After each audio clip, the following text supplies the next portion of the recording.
In America, everyone counts, and the 2020 census is how that great promise is kept. Respond today online, by phone, or by mail, and help inform hundreds of billions in funding for education, health programs, and more.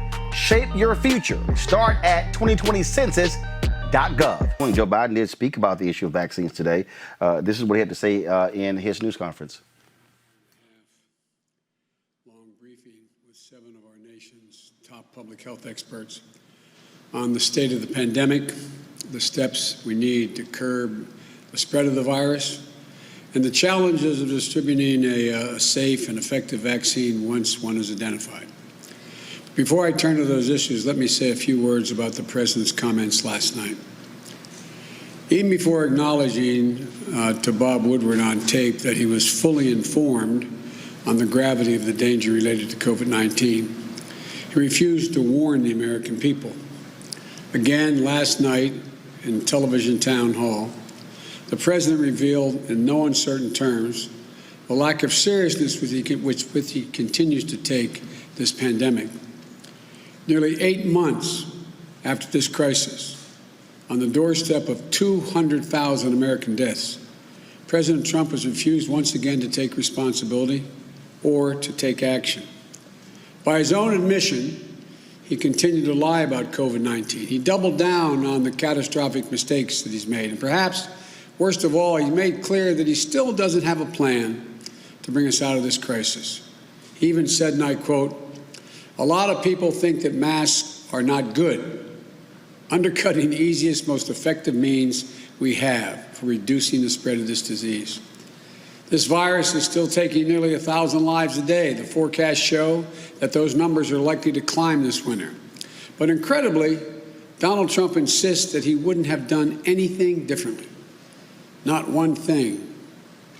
Last Friday, we learned that another one of the thousands of Americans died due to this virus, and it continues to rise.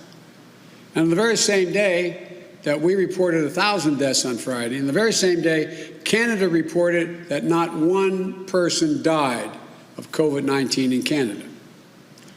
Trump wouldn't have done anything differently?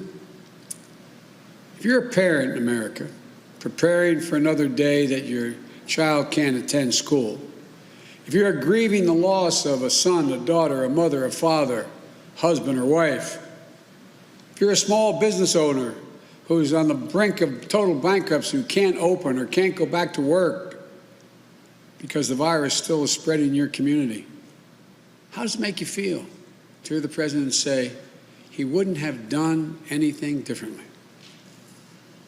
And if he gets 4 more years, why should we expect anything to change?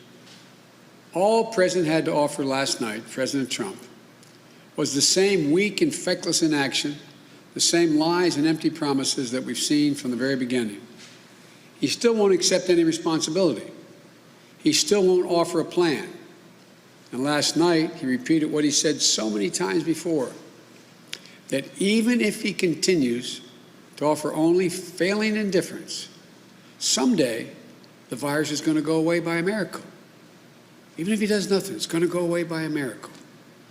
It won't go away like a miracle. In fact, even if we get a vaccine, will not be available for most of the population until well into the 2021. You know, so we're heading into a very dangerous autumn. The fact that the University of Washington model, which the White House has previously touted, projects that cases and deaths are going to spike this November and an additional by 215,000 Americans, they say, are going to die. Began the spike in November, but by the first of the year, 215,000 will be dead, additional. That's more than have already died. We need leadership right now to prevent that from happening.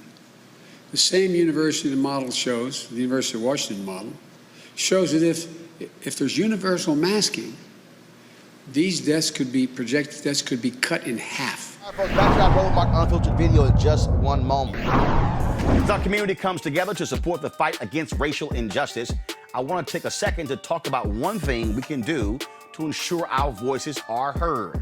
Not tomorrow, but now.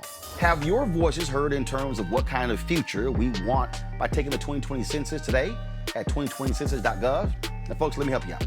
The census is a count of everyone living in the country. It happens once every 10 years. It is mandated by the U.S. Constitution.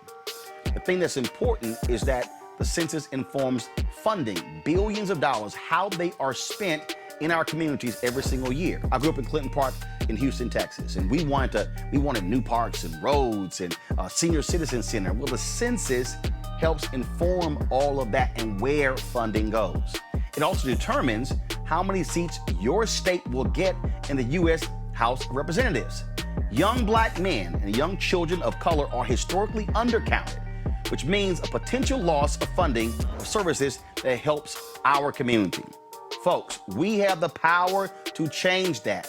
We have the power to help determine where hundreds of billions in federal funding go each year for the next 10 years. Funding that can impact our community, our neighborhoods, and our families and friends. Folks, responses are 100% confidential and can't be shared with your landlord, law enforcement, or any government agency. So please, take the 2020 census today. Shape your future. Start at 2020census.gov.